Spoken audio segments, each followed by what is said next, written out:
So, ito na naman yung mga nakuha natin galing sa basura. So, galing tayo dumpster diving. So, pauuwi ko lang. Sobrang ginaw kasi sa labas. Kaya, puno ako ng mga abululoy dito na damit. So, ito na naman yung mga nakuha natin. Broccoli! May broccoli tayo. Tapos may blongkol. Anong tawag ito sa atin? Sa amin dito blongkol. Yan, may blongkol. Ipakita ko sa inyo. Wala akong knife. I-open ko sana. Grabe yung plastic. May blongkol tayo. Ay, hindi ko talaga ma-open. Hindi ko kaya ng power ko. Ay, ito na. Na-open ko na.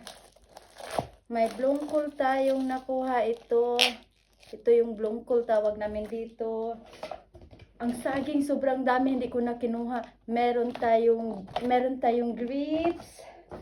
Sobrang daming saging, guys. Sobra. Ito, mga magaganda. Sobrang daming saging na nakuha natin. Ito, iwan ko ba bakit kinuha ko ito. Bakit nagdala ko ng marami? Sobrang laki ng mga saging. Tingnan nyo. Sobrang laki. Talagang pang Christmas. Ay my God. Tingnan nyo. Sobrang laki. First time ko nakakuha ng mga ganitong mga saging na sobrang laki. Sobrang daming saging kinuha ko. Iwan ko ba? Bakit kinuha ko to? Hindi ko naman to mauubos. Matatapon ko lang din. Ayan. At meron pa tayong grapes. Yan, yung mga grapes natin. Tapos, meron tayong mga ganito. Ang daming ganito. Pero itong iba kasi, wala na kasing laman. Meron pang saging. Yung ibang ganito ko, wala na sa plastic. So, So, ito, sobrang dami nating nakuha sa basura. Alam niyo ba, dahil sa pamamasura ko, may isa pang broccoli. Sobrang gaganda ng mga broccoli nila. Sobra talaga. May tomato pa tayo. Tingnan niyo, may tomato tayo.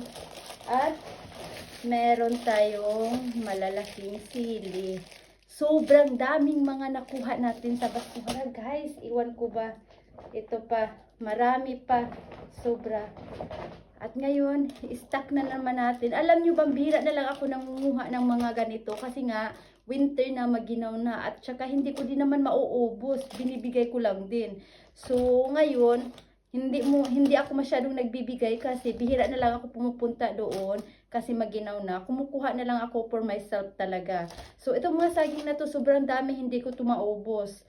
I-try ko talagang gawin to itong mga smoothie or gagawin kong smoothie at ito ding grapes para makain ko at hindi ko matapon. So, bukas titingnan natin, gagawa tayo ng smoothie. Babu! Merry Christmas everyone!